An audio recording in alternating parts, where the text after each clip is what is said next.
Lepo pozdravljeni. V mesecu februarju smo Slovenci praznovali kulturni praznik. Tudi zato bomo v tej oddaji predvajali daljši pogovor z izseljenskim pisateljem Zorkom Simčičem, ki je 19. novembra lani praznoval 90-letnico. Takrat smo v naši oddaji namenili pisatelju krajši zapis, tokrat pa bomo predstavili celovit pogled v ustvarjalno delo Zorka Simčiča, ki se je rodil v Mariboru, pozneje je odšel v Ljubljano in po drugi svetovni vojni emigriral v Argentino. Tam je bil soustanovitelj kulturne akcije in dolgoletni urednik revije Meddobje. Napisal je okrog 20 romanov in dram, 2 knjigi pa sta mu konec lanskega leta išli v Sloveniji. Med njegova temeljna dela je treba prišteti roman Človek na obeh straneh stene, ki je nastal že leta 1957 in je po mnenju literarnih zgodovinarjev izjemno delo. Simčič živi danes v Ljubljani in je med drugim tudi izredni član Slovenske akademije znanosti in umetnosti. Sicer pa prisluhnimo njegovi zgodbi.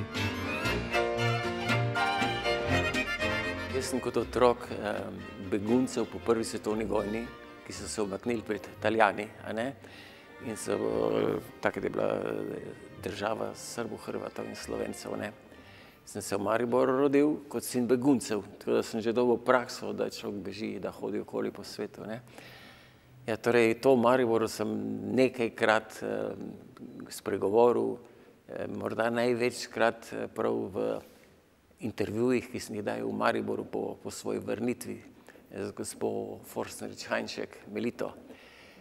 Ja, to so, ljudje so mislili, ker sem tako navdušeno govoril, da idealiziram mesto, ker je pač moj rojstni kraj. In jaz sem dokazal, da je bil Maribor res najbolj zanimivo, daleč bolj zanimivo mesto, ne kot Ljubljana.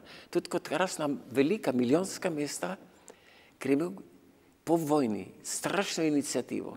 Ljudi, recimo v razredu smo bili otroci 5 različnih narodnosti.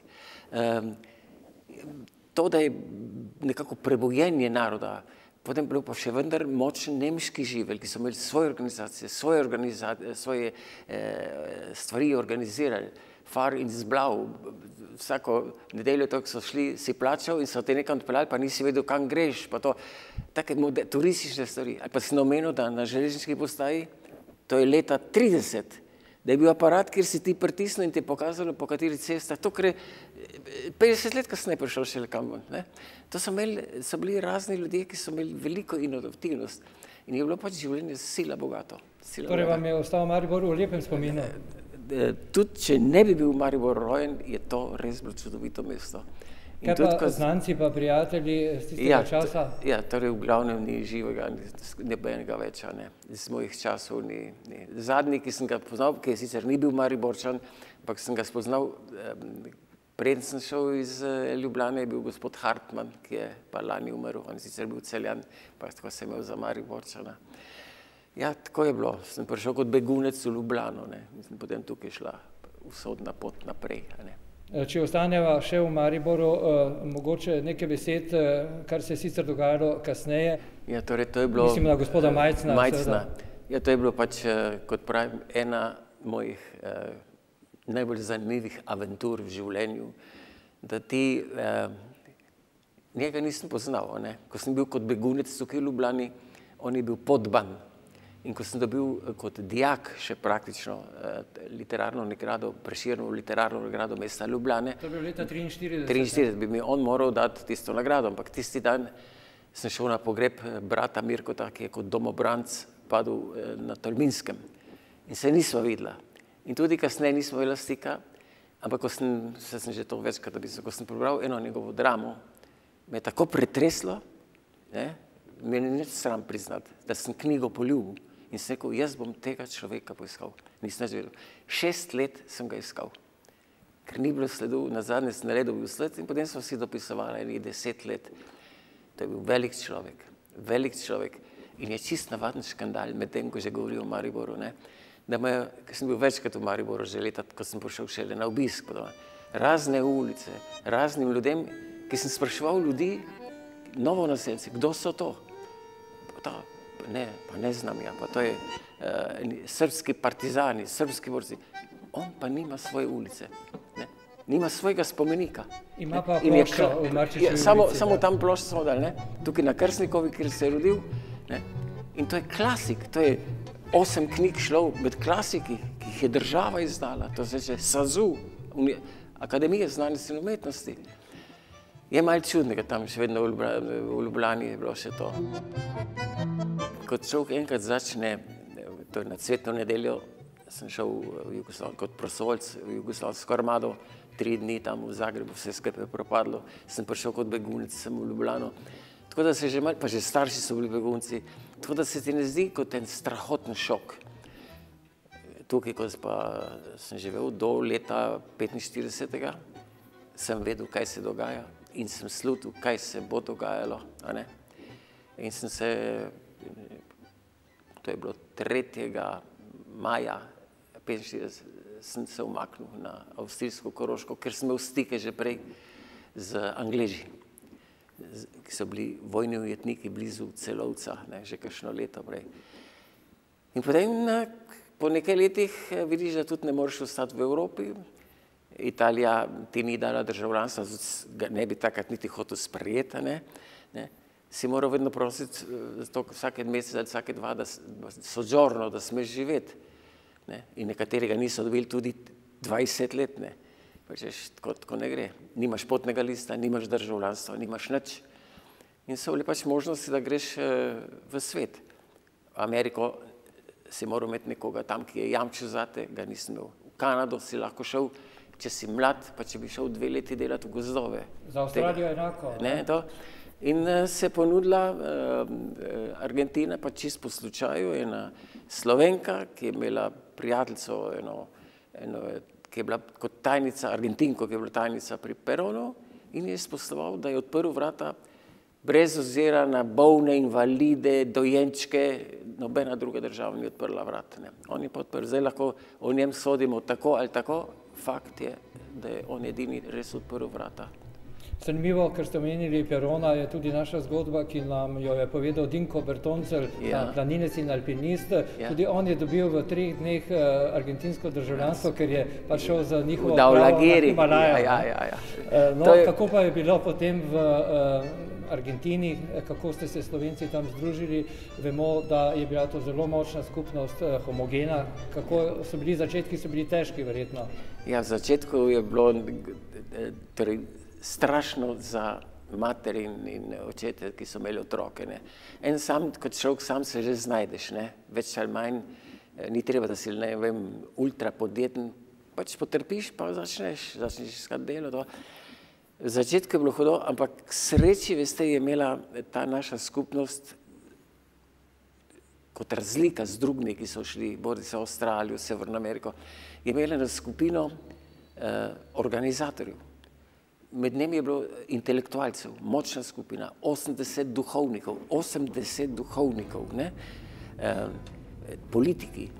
Že kot vidim zdaj, kasneje šele sem začel tako pogledovati, že po prvem tednu, 14 dneh, to je že bil center osnovne šole, tako kot po taborišču, srednja šola, pevski zbori, včasih prav smešno.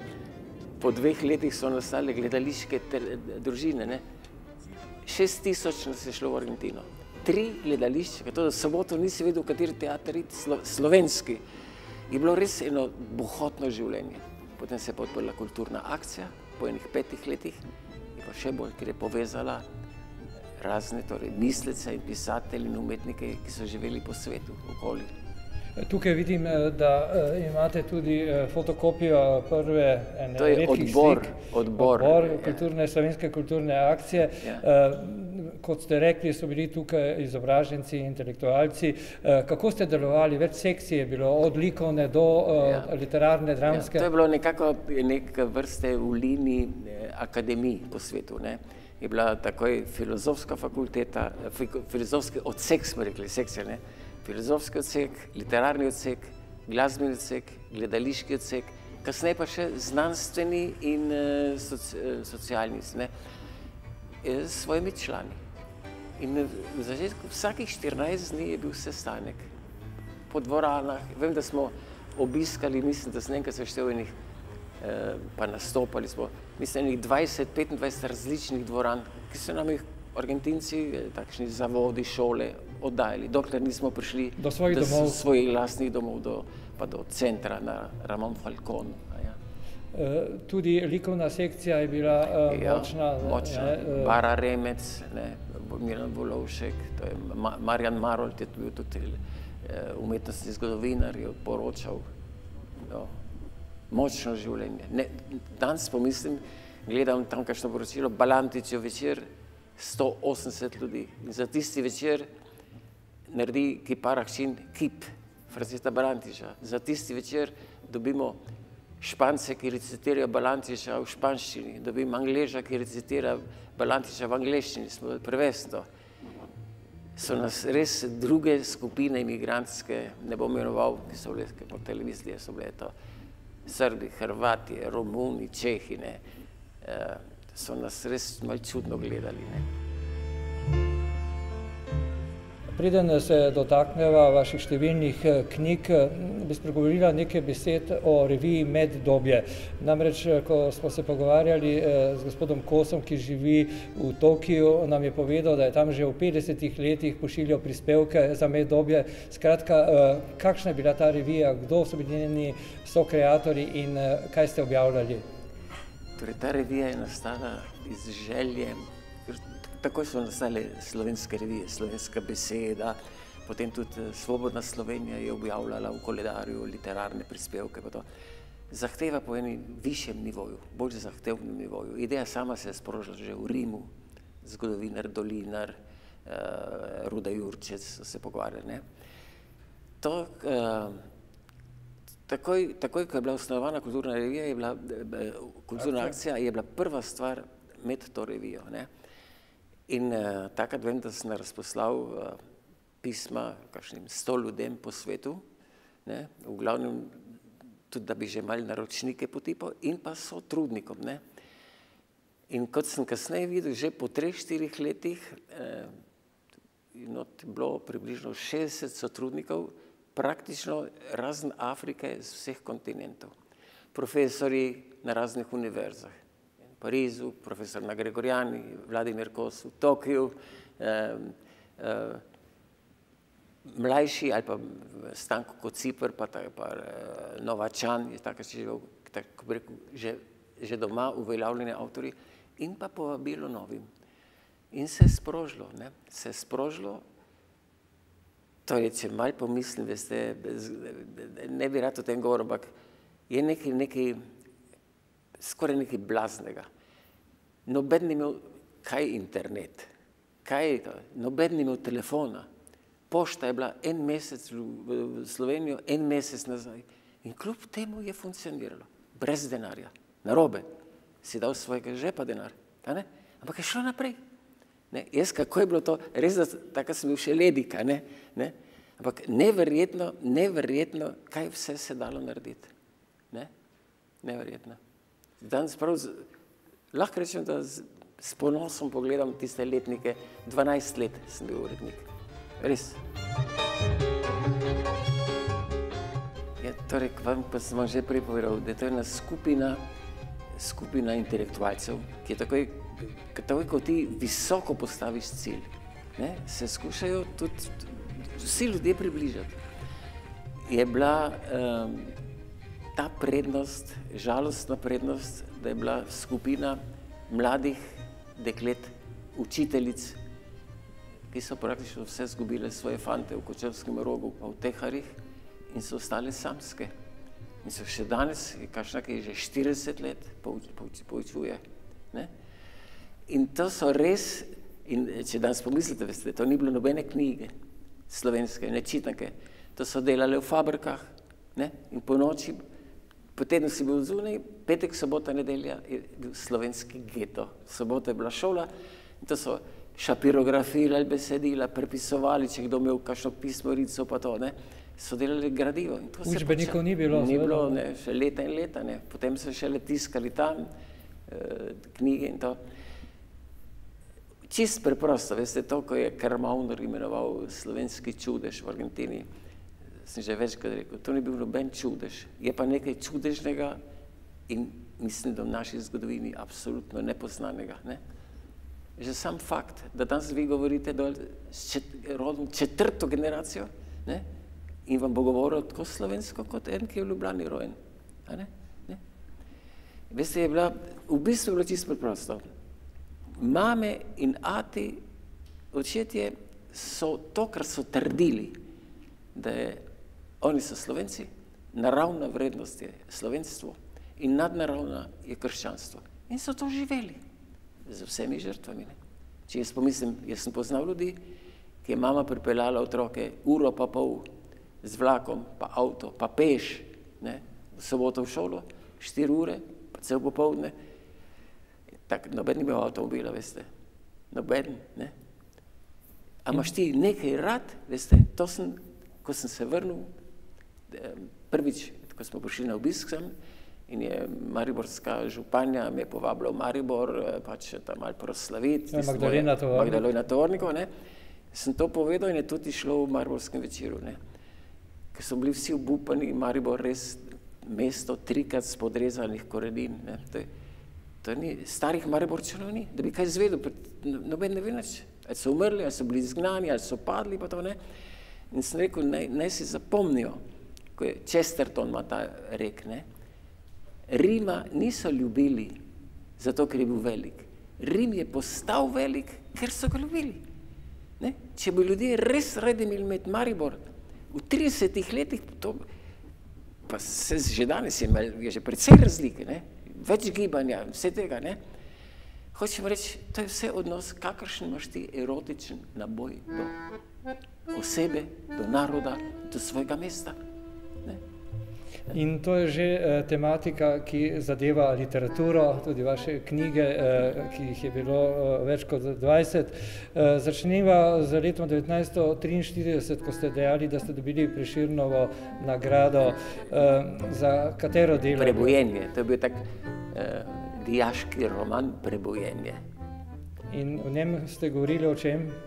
Življenje 3 študentov v Ljubljani, v času, ko sem bil tukaj begunc, ne. Zdaj imam tukaj pred seboj tudi 2 izvoda vaše drame, Zgodaj dopolnjena mladost. Boste povedali, kdaj je bila izšla ta prva knjiga in pa v letu... Ponatis, ja. Oziroma Ponatis. Ja. Zdaj tukaj pa imamo Mohorjeva družba, je izdala tudi... Isto, ne, Ponatis. Petič, drama je petič ponatisnjena. Ona je iz leta 67, to je pa zdaj šlo pred 14 dnevi. In mogoče nekaj besed o vsebini te drame. Ja, torej to je, kako bi rekel, pravzaprav bolj kot drama misterij. Je pa res drama, ki ima ogromno didaskali, ogromno pripomb, tako da se lahko bere kot povest. Torej zgodba, tragična zgodba za časa vojne, ko mora en mlad partizan ubiti hčerko enega vaških stražarjev, ki bi bil vaški stražar, in jo mora likvidirati.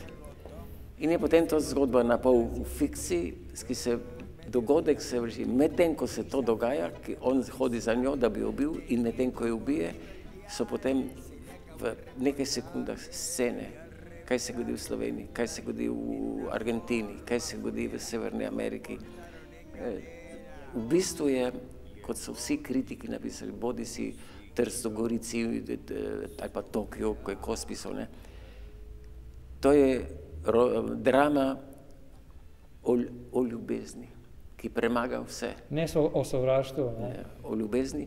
In kot je Jože Pogačnik napisal, največje vabilo k spravi med narodom. Kako pa je bilo s samimi izvedbami v gledališči? Ne, samo v Torontu so igrali. Samo v Torontu, ja. V Buenos Airesu niso postavili na oder tega? Dobro, če gledava še druge vaše knjige, katere bi izdvojili, recimo... Ja, to je izbor, Črni tekač, to je izbor vsega, kar sem napisal, proze v času emigracije.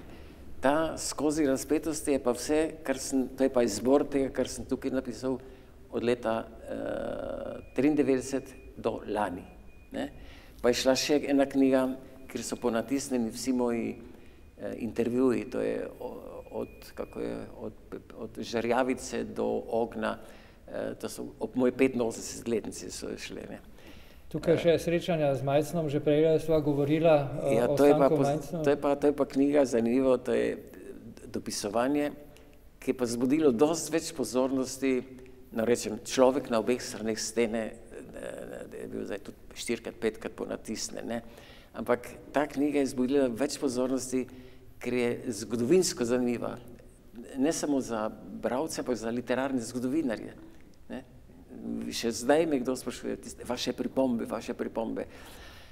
To je 7 let dopisovanja in to pismo sem v Mariboru. Sem se umaknil na dom gostujočih profesorjev in sem to uredil, en mesec sem bil tam, da sem to uredil, da je šla ta knjiga. Zelo vesel, da je šlo. In v letu 2011 ste se umaknili na Gorenjsko, da ste napisali novo knjigo, nov roman. Ja, ne, to je pravzaprav, mislim, da sem se slabo izrazil.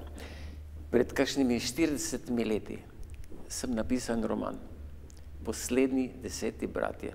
Moderna verzija modernih 10 bratov. To je nekdo, ki je žrtvovan, generacija, ki je žrtvovana. Ne? Med 10, 20, 30 tisoč ljudmi, ki so šli v svet, je 21 ljudi, ki se čutijo, da so bili, kot bi rekel Jurčič piše v 10. bratu, po božji namembi ognan, da gre v svet in da se žrtvuje. To nekako ljudje, ki nekako so odkupujejo od usode, ne, kot žrtveno jagnje ali kar hočete, ne, za pregrehe svoje in tistih, zaradi katerih so šli v svet.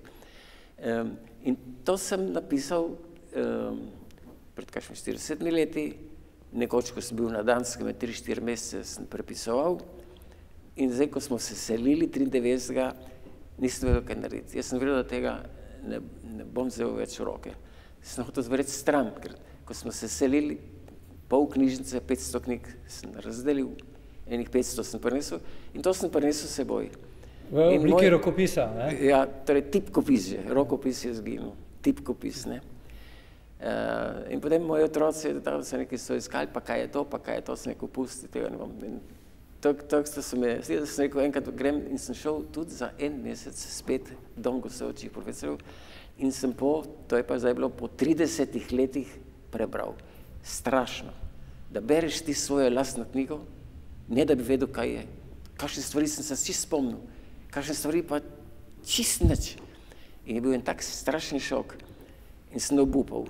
Poleg tega je bilo ogromno tiskovnih napak, ker sem pritipkoval in takšen navaden strojček. In takrat sem se pogovarjal z Andrejem Brvarjem.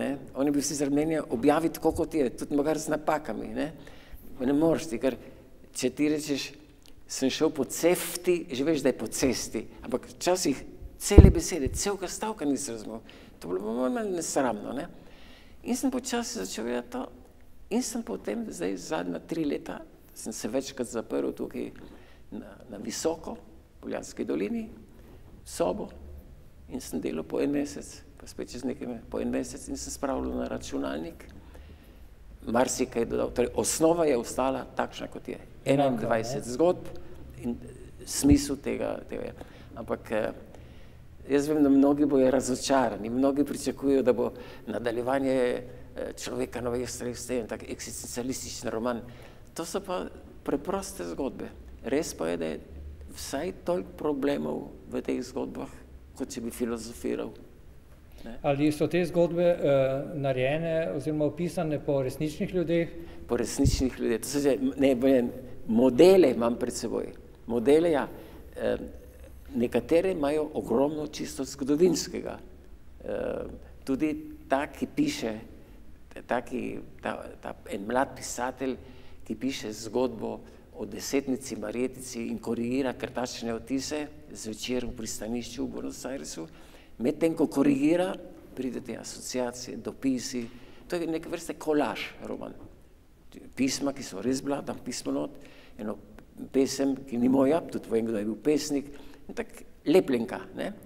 Malo moderna, pa v bistvu čisto klasično gradivo. Torej, kakšna je bila vaša pot, tretja selitev iz Argentine nazaj v Slovenijo in kdaj se je to dogajalo? Ja. Torej, to je bilo tisto leto, ko sem dobil za roman Človek na obeh straneh stene, sem bil nagrado s Prešernovega sklada. In on je prišel nazaj iz Slovenije in rekel: Zorko, pejdi domov zaradi otrok, da bojo otroci videli tvojo knjigo. Po vseh založbah je tvoja knjiga, ponekod je tvoja fotografija. Ne, če jih ti res hočeš navezati ali pa ojačiti korenine, pejdi. Torej, jaz nikdar nisem bil v finančnih težavah, ne, ampak 4 vozne listki z letalom pa spet ne gre, ne. In ravno, ko sem to razmišljal, se je oglasil direktor Bohorjeve družbe. Rekel: spoštovani gospod, mi bi tiskali Odhojene stopinje, to je prvo verzijo te knjige, ne, Črni tekač. In tako je bil honorar, ne vem, na letalo smo uredili tam šolami, da gremo za 2-3 mesece, za otrok, no. In smo prišli sem, on je rekel: jaz imam hišo tukaj, blizu Ljubljane, tvoja streho imaš zastonj, kolikor hočeš, ne. To se je bilo samo praktično za pot, pa za hrano. In smo prišli sem, in že ko smo prišli sem, sem videl tudi moja žena, ki je rojena v Argentini, ne. Ko smo stopili dol, je ona rekla: mi smo tu doma. Mi smo tu doma. Tako kot je na tisoče otrok, veste, ki še zdaj jočejo, pa zdaj so že mnogi umrli, ki so imeli res radi Slovenijo. Ne? In tako smo se vrnili po 3 mesecih, smo se odločali, naredimo. Jaz sem se tudi čutil malo dolžnega zaradi svojih 2 bratov. Enega so vrnili Angleži z Vetrinja, mlad jurist, drugega, ki je šel obnavljati šolstvo kot sin primorskih beguncev. Ogromno otrok, ki so starši pobegnili po prvi svetovni vojni, Velikonjev sin, ne, moj brat, Rakuza, so šli pa, zdaj pa gremo pa mi dol šole ustanovljati. In vse šole, ki še danes eksistirajo, ne, so bile ustanovljene takrat, veste, ko so bile primorske straže tam in ki so Amerikanci pustili. Italijani niso več nobene šole ustanovili od takrat naprej. Ne? Hočem reči, potem smo se odločili, da nekako, da sem dolžan, že ko se mrtvi ne morejo braniti, da kdor hoče poslušati, naj posluša. In tu ste tudi potem pisali, kako ste delovali v Sloveniji v teh 19 letih. Ja, to je, noti veste, en kup intervjujev, en kup člankov. Meni na misel ni prišel, da bom jaz tukaj še ustvarjal, ne. Ampak kot drugim pravim, ki me sprašujejo, veste, ste tako agilni, tako čil. En izmed prvih zakonov je, da ti ne vržeš, da ne se stopiš s konja prehitro. Se ni treba. Mi že star 50 let pa je konc. Se ni res. Če bi jaz pred 60 letih bi obstal pred televizijskim aparatom, pa pil whisky, me že zdavno ne bilo. Življenje vendar je ena aventura, dokler lahko. In je marsikaj še nastalo. Tudi ta roman, taki bo šel, kakršnakoli bo sprejet, je zato, ker človek ni obupal prehitro. Gledam nazaj, koliko ljudi, ne mislim samo zdaj ta vojna, prej en Levstik, en Striter, za časa Avstrije, mislim, kako so psovali, kako so psovali otroke, ki so v šolah slovensko govorili, pa to potem prije Slomšek, pa to, koliko je bilo treba korajže, to, da Slomšek reče, neč mi na figa briga, kaj misli cesarski dvor, pa reče kardinalu. Veste, kaj se reče tistega leta, reče kardinalu, mene je rodila mati Slovenka, takšen bom, mene briga, kar govorijo na dvoru. Takrat, ko je Avstrija dominirala cel svet, ko smo vedno mislili Slomšek, tak Blažen Ježica, to je bil dedec, kar jih danes ni več. Tako, to je bila oddaja Slovenci po svetu. V prihodnje boste lahko spremljali pogovore z našimi rojaki v Čilu in Argentini, kamor je odpotovala naša ekipa konec januarja.